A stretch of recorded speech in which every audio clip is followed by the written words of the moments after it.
And then, can you give me a real loud clap? Yep. Perfect. Thank you. Okay. Whenever you're ready. Okay. So the multi-instrumental thing, go ahead, just what are you going to say? It was interesting that. Like I said, I started out on saxophone, and part of that was just, my dad's influence, and then I heard Hendrix and wanted to play guitar. But I started to play different instruments out of necessity in a way, because when I worked at Ajax Studio with Craig, a lot of times, everyone would come in and they played guitar in those days, whether it was acoustic guitar or whatever, and people started saying, Craig would say, hey, you could put some bass on this. So I started messing around with bass. And I would program, I didn't play keyboards, but I could program certain things. And what happened is I had a friend, David Johnson, who was a very well-respected jazz musician from Cleveland. He would come here because he had family here. And when I met David, David started me playing some jazz. He was a hard teacher, but I learned a lot from him.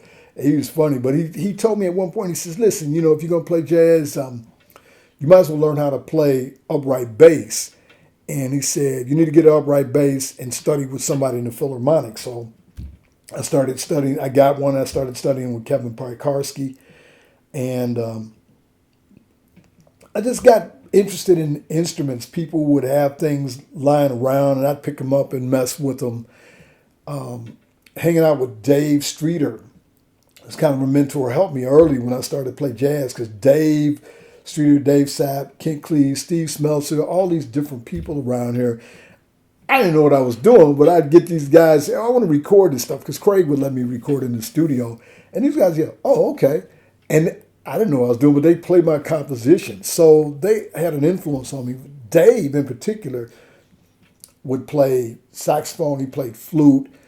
And I did some concert stuff with him one time. And he was this concert series that my mentor, K2 Olada, when my brother did, we did a thing called the Big Apple Jazz Club series. And we try to bring people to Wunderkammer Gallery to play their own music. Tell them, you don't have to entertain people. Come in here and do what you want. And so Dave did a thing there that was, a lot of it was Native American flute, and which I loved the sound of. And Dave wanted me to play acoustic guitar behind some of the stuff. And at one point he said, listen, I got some flute duets. And he handed me this Native American flute. He said, if you play this flute duet, you learn how to play this part, I'll give you this flute. So that's how I ended up with a Native American flute.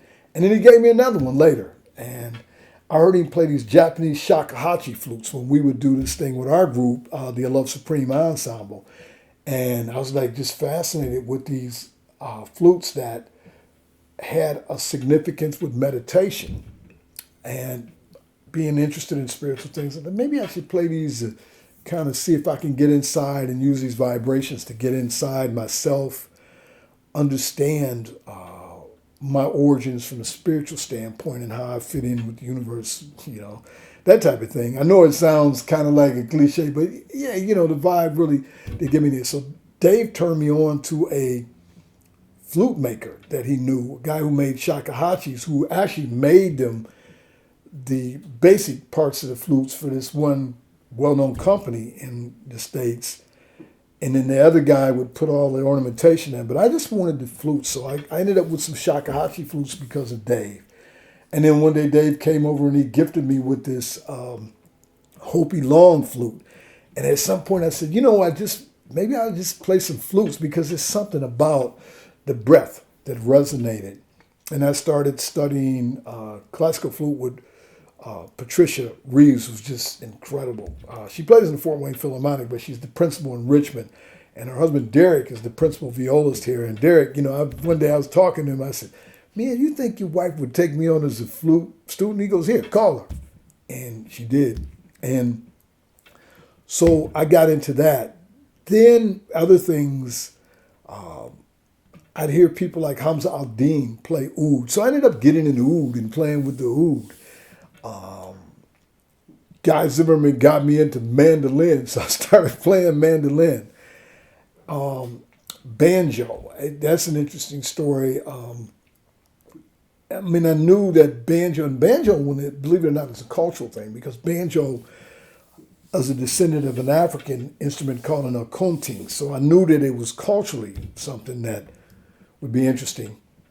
But I remember playing with a group that we did West African music, Bantama, that K2 organized, and I was playing African drums. I was playing over in Lawton Park one day and playing these African drums, and there was a guy sitting there, this biker sitting out there, and he was looking at us, and he had this kind of like severe look on his face, and you stereotype like, oh man, this guy must think this is ridiculous, and this guy just sat there and looked. So when we got done, I had to walk past him to go load drums in the car. So this guy sitting on his Harley says to me, excuse me, sir. He said, let me ask you a question. He said, so you into African music? I'm like, yeah. And he says to me, do you play banjo? And I knew kind of where he was going to go with this. I said, no, sir, I don't. He said, why not? He said, you understand that's your heritage. This is an instrument derived from African instruments. He said, if you're in African music, he said, you need to play a banjo to recapture some of your culture.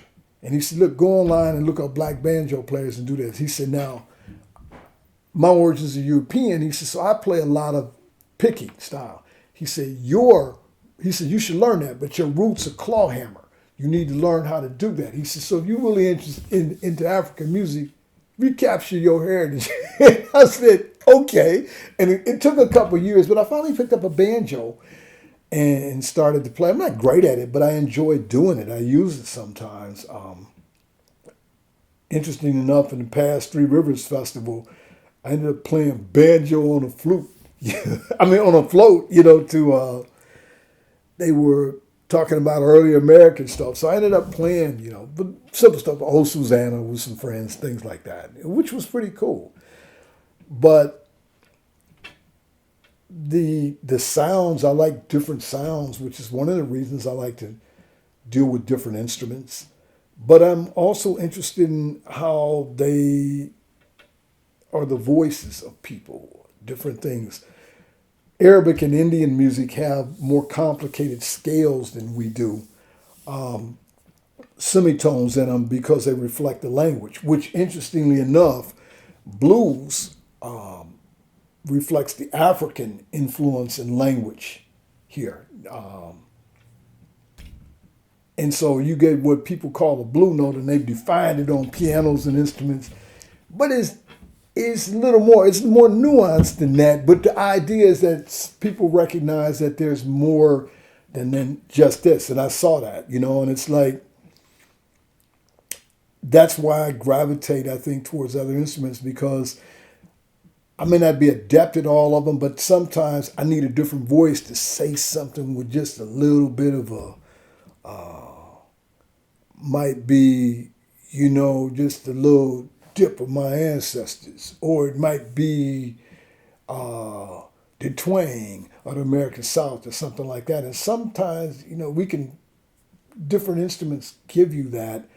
And since all those voices are valid, I like to play with those different instruments, not just to recognize the validity of those individual voices, but also because they may give me an opportunity to express something a little differently. Yeah, that's really good. What with the flute being kind of one of the more recent ones you picked up, right? Yes. How's that been? Like, what kind of a revelation has that been with the breath that's involved? Wow, my first flute lesson with Patricia was not to play the flute. The first thing she said is that, let me teach you how to breathe. And I instantly I knew where she was coming from, is that we don't breathe well here, we breathe shallowly. And so her first thing was how to breathe, and to say, if you learn how to breathe, then you can control the airflow. You're controlling your body, and you're controlling the flow through this instrument. I'm still, trust me, still working at that. I had a lesson today that was like, You got to get this right here. You know, they're still working on that several years later. But the idea was that you got to control your breath. And you think about it. You get into meditation. What's the first thing you do is breathe. You get upset in life, and people say, take a deep breath. Breathing steadies yourself, and playing the flute reminds me that I have to steady myself. I'm not always that successful at it, but playing the flute says, take a deep breath when you get flustered or whatever. So that instrument has really been something for me. And I really, although I play strings out most of the time, I spend a lot of my time when practicing flute, just because there's something about it that connects me to breath. Breath is, interesting enough, in Hebrew, one word for wind could be breath. Spirit is ruach. They kind of like, it's this thing, you know, the spirit is wind, the breath, the spirit, all connected. So that's something that I pick up from flute. Like I said, not that I've mastered it, but it's, once again, it's one of those things where I ask the questions through the instrument, and sometimes I get the answer. Sometimes it takes me a long time to get the answer from the instrument, but I'm asking those questions. Yeah, that's good. Let's take a break and let's spend some time. Can we do some handheld of him playing a little bit? Can we come back for that? Oh, yeah, we if can. possible. Yeah, because Well, yeah, 'cause it'll it's be a all- different setup. Yeah, that's true.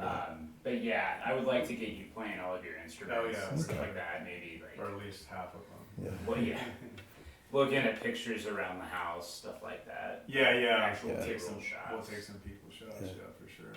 So yeah, music as a healer. I mean, how is it? Have you had people tell you like that your music's helped them in some way, or how has it helped you?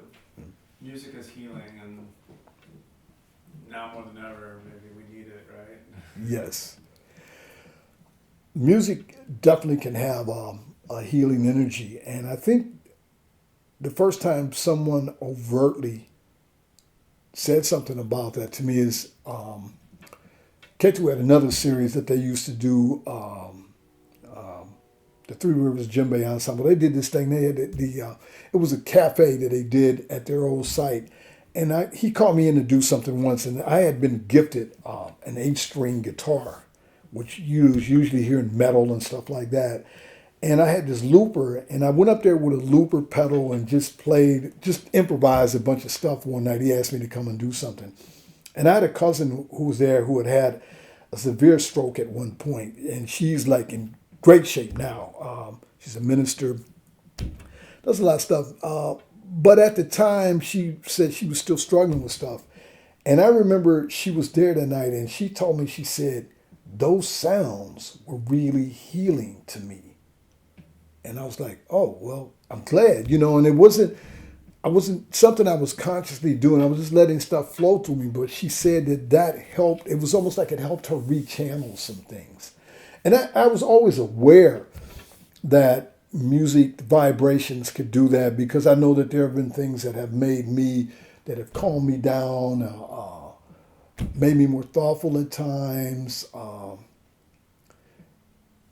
So I know that it can heal, and there are some things that I've been working on, and I try to do that. Let me put out this healing energy for people. And sometimes it's not as overt as it seems, because some of the things that I write that on the surface look very aggressive.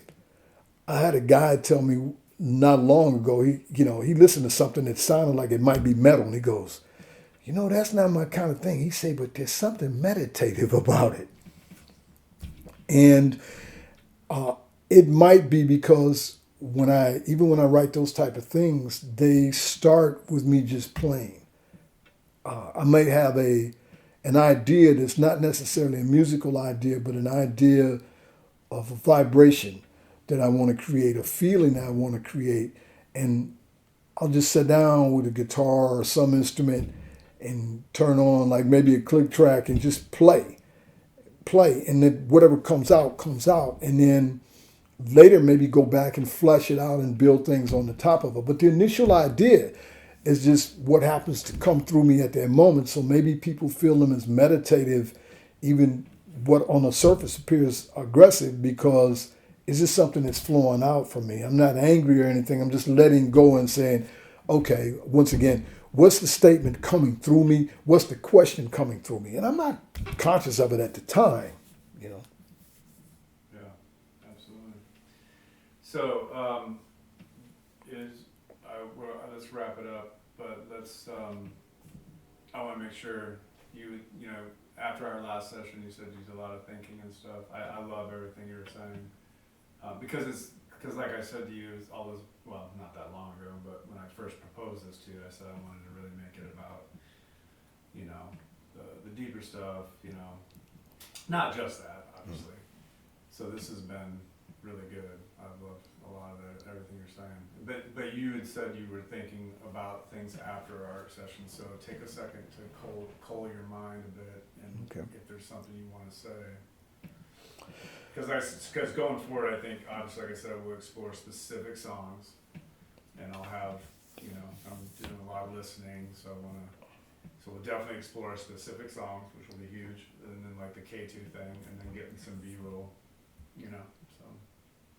But yeah, just think, was there anything that you thought of that you hadn't said yet, or that was related to our last session that you thought about later that you want to say?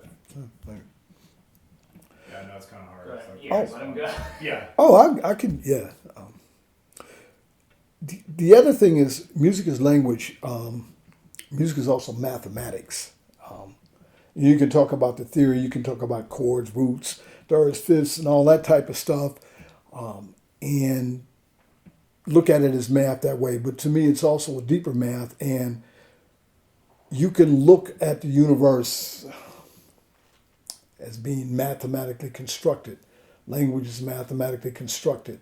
The structure, the subatomic structures, you can define as mathematics. So sometimes things that I write, I'm not concerned about traditional structure as much as the mirror of mathematics and what they're saying. There are some pieces where, like, for example, I might use the number 15, and 15 symbolically is the Yah, Yud and He in Hebrew, part of the divine name. And like I said, I spent time with my friend Shemuel. He talks about 15 faces of Yehu, that mirror the cycles of the moon, 15, 15, 30, things like that. And which, for example, some pieces like playing that music and dealing with the concept of 15 gives me some interesting things, like, why did the Rasta say Jah Jah? You know? Jah, 15 and 15, and the concept of, like, what people talk about religiously on earth as in heaven. My life in the bush of ghosts. Earth and the spiritual realm are connected. So 15, 15, when I talk about those things, it reflects that the spiritual and the physical are connected. On earth as in heaven. Not just Jah, but Jah, Jah. You know, not just Yud Hey Vav Hey, but Yud Hey Vav and Yud Hey again. So everything is mirrored. The things that happen in the unseen world are manifest in the seen world, and the things that we do in the seen world are manifest in the unseen world. Those things are connected. So that was another thing, the whole concept of, like, writing from that concept of mathematics being a mirror of the two worlds. That's a big thing that happens with me a lot. And a lot of times envisioning the math in this world is the question that I don't understand about the unseen world. But at some point, if I am, as some people say, obedient to that voice and simply ask the question, eventually the answer comes. It might come through the music. It might come through somebody saying something to me. It might come to me by going outside and looking up at the sky and seeing the clouds in a particular pattern and go, oh, I know what that means.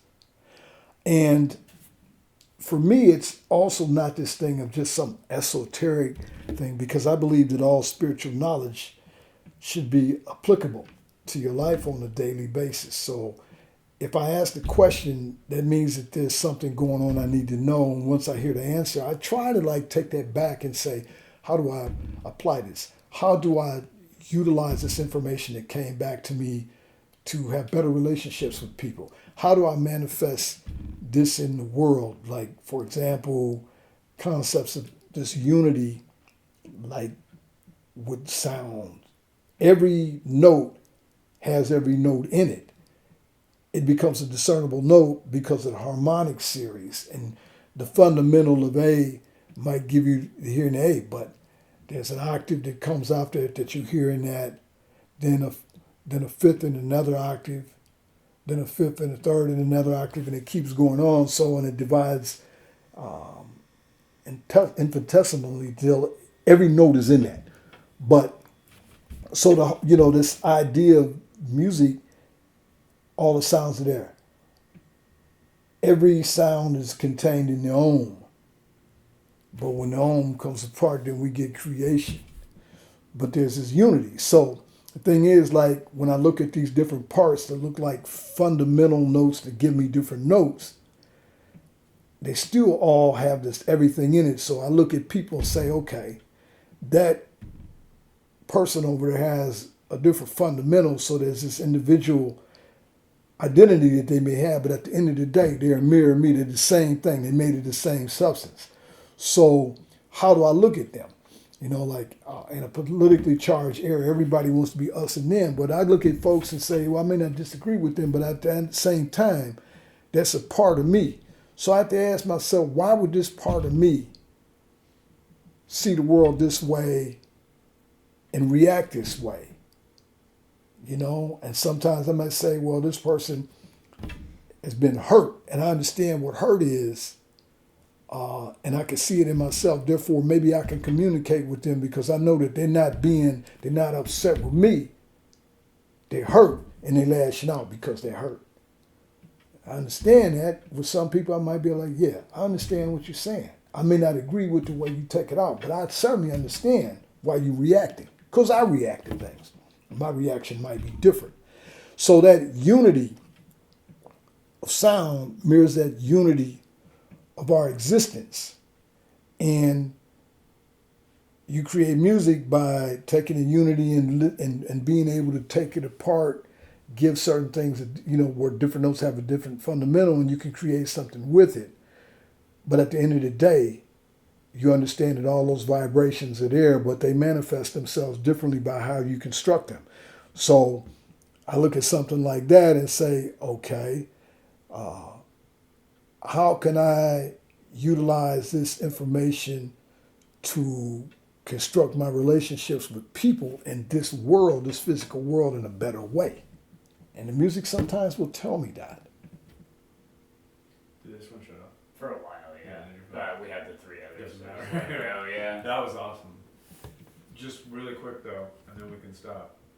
Say the thing about Om again, and make sure that you say for the audience what Om is, just real quick. Yeah, just The Om, you're fine. The Om being, in Hindu thought, it did not, a big long explanation, but it was so cool. You said like all sounds are, every note is contained in one note.